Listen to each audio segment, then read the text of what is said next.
C'est donc parti pour ce magazine citoyen d'appui aux actions du gouverneur. C'est un magazine rendez-vous de ceux qui participent à la construction et la vie du Haut-Katanga. Vous avez donc bien raison de nous appartenir. Mesdames, Messieurs, bienvenue à ce journal du Gouv. Nous ouvrons votre journal par cette actualité. La semaine qui vient de s'achever a été marquée dans le Haut-Katanga par la tenue de la 10e session mixte défense et sécurité de la Zambie et la RDC. C'était au Pullman Grand Caravia Hotel. Plusieurs personnalités ont pris part à ces travaux des 3 jours qui ont visé la coopération entre Lusaka et Kinshasa. Retour sur la journée d'ouverture dans ce reportage. Ces travaux de la 10e session de la commission permanente mixte défense et sécurité RDC Zambie ont débuté par les mots des circonstances des chefs d'experts des deux pays. Au nom du vice-premier ministre et ministre de l'Intérieur et Sécurité, son directeur de cabinet a rendu hommage au président Félix-Antoine Tshisekedi de la RDC et Edgar de la Zambie pour avoir rendu possible la tenue de ces assises qui visent à améliorer les relations de bon voisinage et le bien-être des populations des deux pays. Nous devons donc nous retrouver constamment pour évaluer le niveau d'exécution des résolutions d'intérêt commun déjà prises. Notre grand souhait, en participant à ces assises, est de voir se poursuivre la dynamique qui a caractérisé les sessions antérieures. Dans son mot d'ouverture, le gouverneur du Haut-Katanga a salué la détermination des chefs d'État des deux pays pour avoir autorisé la tenue de ces travaux dans un contexte marqué par la Covid-19. Jacques Aboula Katwe a émis le vœu de voir la RDC et la Zambie regarder dans la même direction, d'où cet appel lancé aux experts des deux pays. Je reste convaincu que lors des discussions en sous-commission, les experts des deux délégations ne vont pas manquer de privilégier l'intérêt supérieur de nos populations pour des propositions concrètes et des solutions idoines aux préoccupations d'ordre sécuritaire auxquelles font face nos différents peuples vivant le long de nos frontières. 3 provinces de la RDC partageant la frontière avec la Zambie participent à ces assises, à savoir le Haut-Katanga, le Lualaba et le Tanganyika. Et juste après la clôture de ces travaux relatifs à la 10e commission mixte défense sécurité RDC Zambie, eh bien, le gouverneur de province, Jacques Aboula Katwe, a échangé avec les 2 gouverneurs des provinces du Lualaba et du Tanganyika, à savoir Richard Muyej Manguez Mons et Zoé Kabila Mwanzambala. Plusieurs questions liées au développement de ces 3 provinces ont été revues au PENFANS, notamment les questions sécuritaires économiques et liées aux infrastructures. Voici ce reportage. Reçus par leurs collègues du Haut-Katanga, Jacques Aboula Katwe, les gouverneurs du Lualaba, Richard Muyej Manguez Mons, et du Tanganyika, Zoé Kabila Mwanzambala, marchant côte à côte dans l'enceinte du gouvernorat, ont été spontanément accueillis par quelques agents d'assainissement avec des chants scandant les noms de leurs gouverneurs, ovations et autres cris de joie caractérisant leur passage.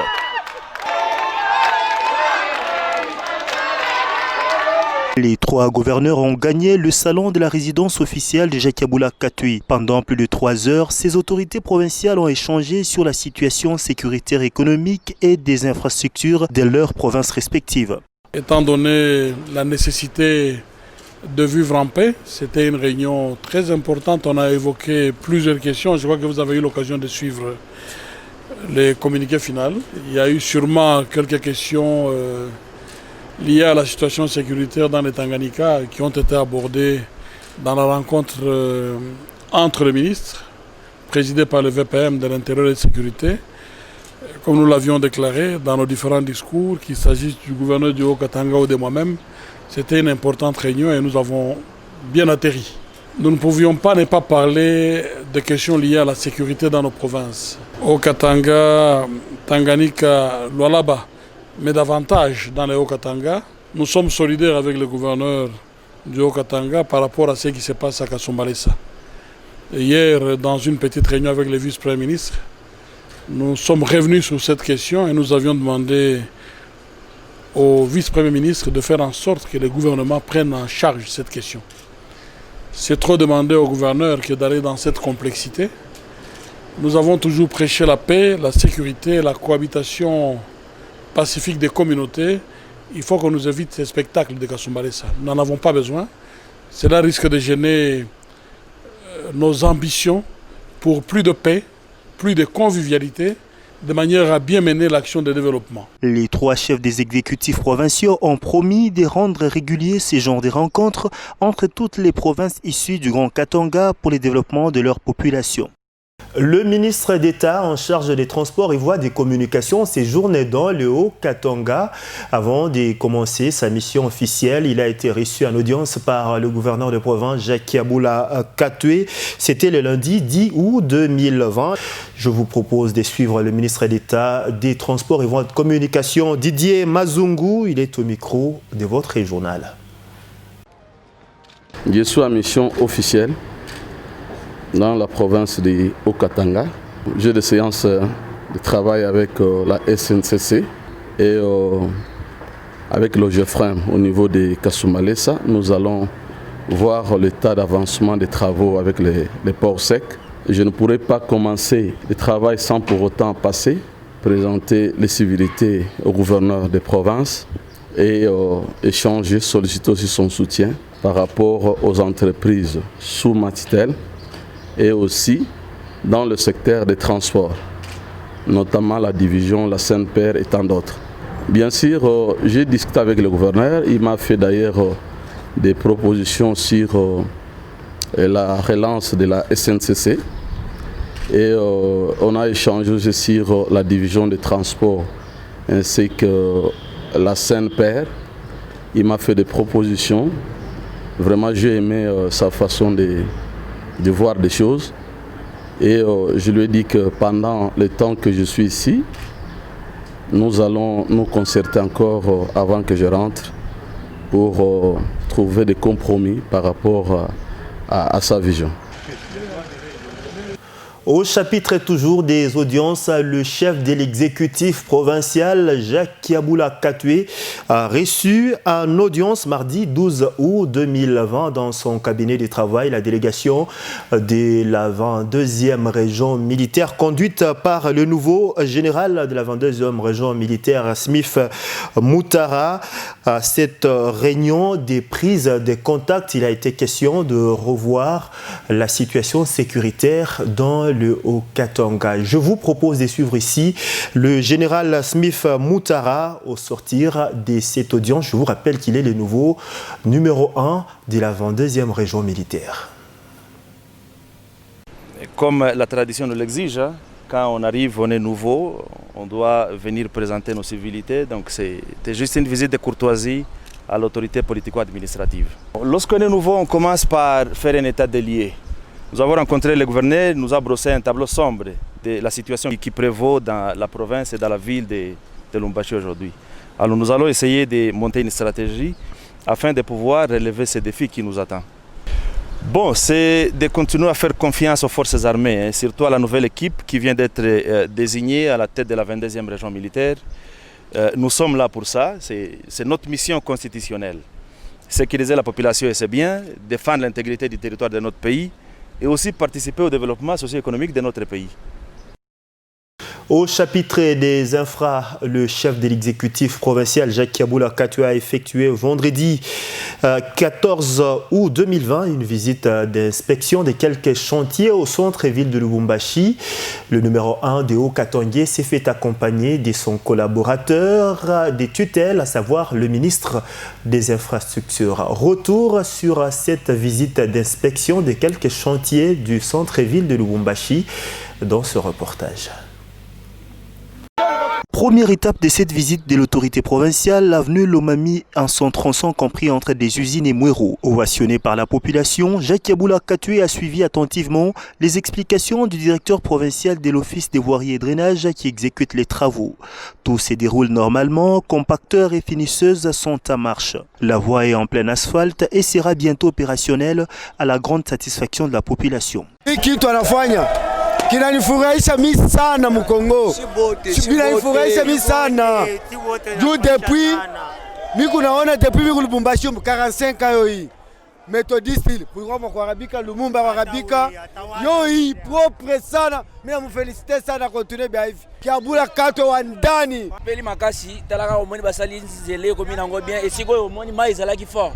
Ko omoni talaka babongisi dalaka donc tokomenya taboto sepela gouvernement na biso bona sepela na ye vraiment pour na nzela saleli biso akobaka na kosala boyiko na ngo bien vraiment na sepeli na makasi. Dès là, le gouverneur de province s'est dirigé sur la chaussée Laurent-Désiré Kabila où les séparateurs sont en train d'être placés, le béton des propriétés est écoulé et la canalisation s'est construite. Ainsi, la chaussée Laurent-Désiré Kabila va subir sa cure des jouvences et sera éclairée de part en part grâce à l'énergie solaire.